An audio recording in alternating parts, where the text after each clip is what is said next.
Well, I am in New York, got in last night, and I am getting ready to hit the trail. So I'm packing up my bag now, and actually was able to shed about a pound from my pack when I was in Florida.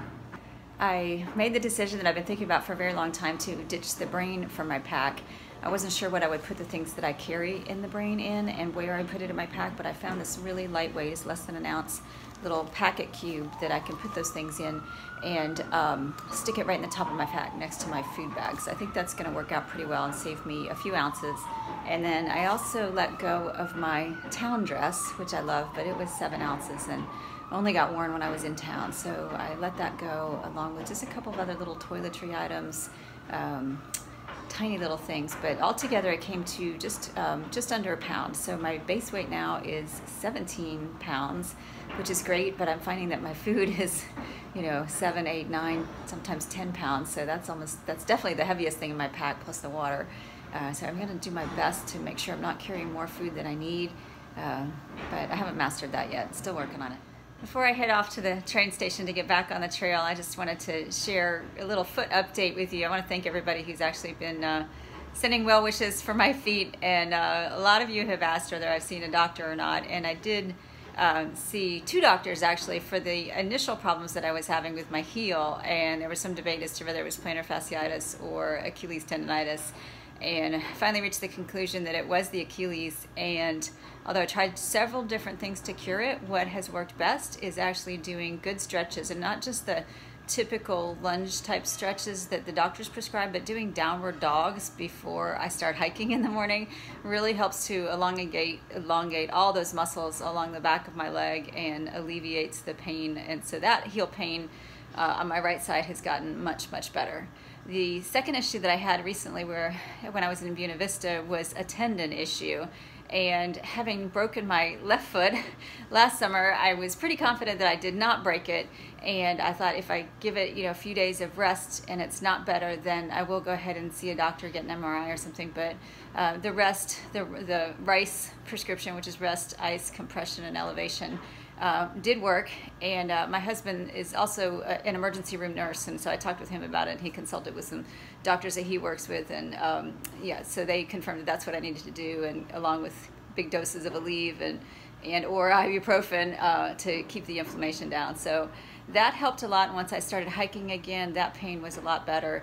The current foot issues that I'm having, and they keep moving, and I know everybody who hikes long distances is going to have some kind of foot issues, is just mainly pain in the bottom of my feet, and then some pain from smashing my toes on rocks, tripping and slipping, particularly going into Harpers Ferry that last day. I did get some new insoles while I was in Florida. Actually, I tried a couple different pairs. I went to the outfitter and tried on a lot of different shoes to see if maybe I should switch out of the Las Sportivas, and I've got about 160 miles on those, but I was wearing the original insoles that came with them. Ultimately, I decided to keep the Las Sportivas. I love the grip on them, and overall they seem like a pretty good shoe, but the insoles I think will make a difference in terms of some of that pain on the bottom of my foot by giving me a little more arch support and a little more heel cushion. But typically what happens is it's really bad when I'm not on the trail, and then once I start hiking I seem to kind of work out the kinks. So I'm faithful that today when I get on the trail some of that pain will go away, and if it doesn't and for some reason lasts, then I will get myself to a podiatrist or an orthopedist and get some x-rays and MRIs and get everything checked out to make sure there's nothing else going on. And with basically a month of zeros under my belt, I am way behind and I've got a lot of hiking to do, so that's going to be my priority as long as my feet will carry me. So thank you all for your concern and your well wishes, and I'll keep hiking. Well,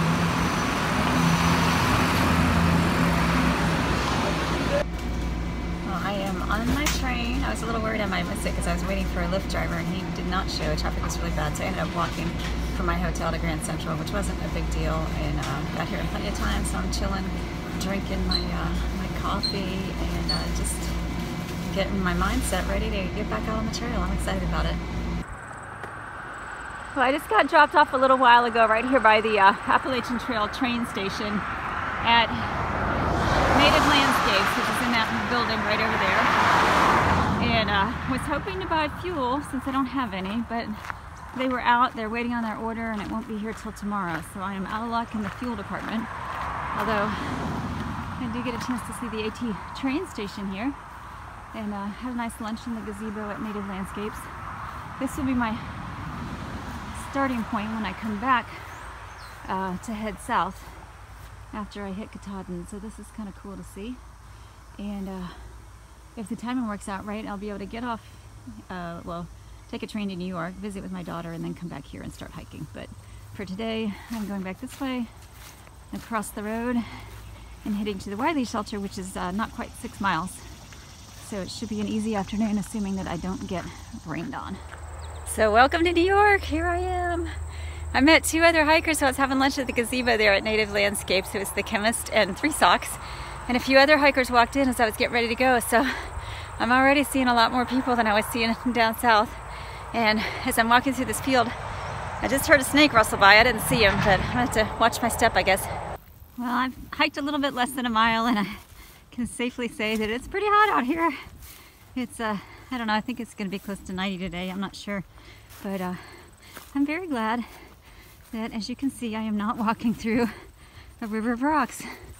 Right now we've got pastures, which is a nice change. I am coming into the Pawling Nature Preserve. It's 1,600 acres, and I'm not sure exactly where I am on the map. I think probably right about here. Here is the water source for tonight. And there's a sign over on the tree that says it contains coliform bacteria, so you have to filter or treat it. I think I will do both, assuming that I can pump and gather water at the same time. We'll see. I did it. Got my water. Now I just need to go back and treat it. I stayed at the Wiley shelter last night. I'm just heading out this morning a little bit late. It's almost 8:30. And I was very excited because my friend Sandy, who is known as Compass, she's been way ahead of me. I've been trying to catch her for a long time. She started a couple weeks before me. She was here at the shelter last night, so it was great to catch up with her. And I think she's sleeping in. They got in a little bit late.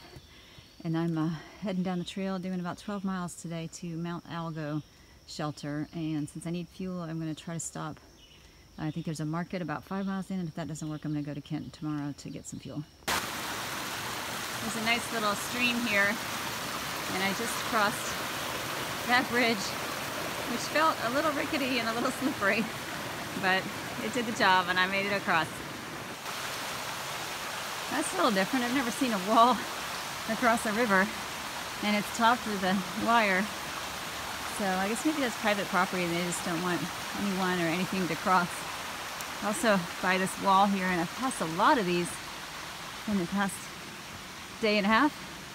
Not even since I started, half day. A lot of these little stone walls that have probably been here for a long, long time are just knocked down in places to allow the AT to go over. I found a little bit of sunshine. I crossed the Connecticut border and I found a nice little rock here to sit on. Can't show it to you because I'm sitting on it, but just to take a little break. It's pretty muggy and I guess murky this morning. My glasses keep fogging up and it's humid, but I'm just I'm doing pretty well, and only have a little bit of foot pain left from where I jammed one of my toes. The second metatarsal in my right foot is still a little bit sore, but I'm hoping that just through hiking a few days it'll get better. And forgot to take my leave this morning, so I need to stop and do that and get some electrolytes in me, and then I'll keep on. I just reached the top of my first climb for the day. It is a 10-mile hill. It did feel like 10 miles even though it was only a 600-foot climb. It was a long, slow climb. Not terrible, but I'm definitely moving slow today. It's been not quite 2 hours and I'm at 3 miles, so definitely slower than my usual pace, but I'm not in any rush to get to the shelter tonight. I'm sure I'll be there before dinner time, and I'm going to take that break down at Bulls Bridge Market. So I'm going to sit here for just a second, maybe eat a snack, and then be on my way. That is the 10-mile river. I've been walking next to it for a little bit, and I think I get to cross it somewhere down that way. But right over here is the turnoff for the 10-mile river shelter. There's a well there with a water source, and I guess there's more campsites down the trail a bit. There are the campsites. Looks like there's even a preview there. That's like a very nice place to camp. And the bridge is right over here. And it looks like Three Socks is up here taking a break. So Three Socks was up here, and she actually had a great idea with the sun being out. She was drying her tent. I believe this is the Housatonic River. I've been following it for a quarter mile or so since I went over the bridge over that other river.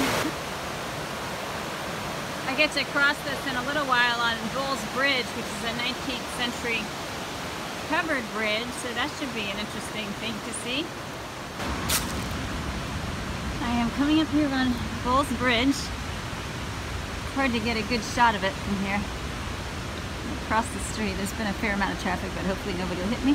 And there it is. Nice covered bridge.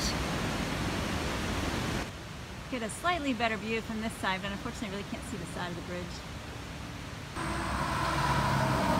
And there's the Bull's Bridge Country Store. Well, I had a nice little break there at the Bull's Bridge Country Store. They were super sweet. The lady that worked there was really helpful, and I was able to get my fuel, so I'm good for that for a while. They only had the large canister, so that should last me a couple weeks, I hope. And I had a nice chicken salad sandwich and a couple drinks. Had a Stewart's key lime soda, and that was delicious. And then some iced tea, things I don't usually get on the trail, but it was a nice little break, and dried out a few things, charged my phone, got some water. Even had a portalet in the parking lot, which is nice. It didn't smell as bad as a preview, surprisingly. And so now I'm making my way back to the trail. I've got a little less than 8 miles to go today. And although I'd really love to curl up and take a nap, I'm gonna keep hiking until I get to the shelter. I think I am climbing that this afternoon. It's between me and the shelter. Well, the climb up here was quite a challenge for me because it is so muggy. I think the temperature is about 91 and humidity must be close to 100%. So it's hard, you get sweaty and you can't cool off. But I'm finally up at the top. There's a nice little view here and there's a breeze, thank goodness.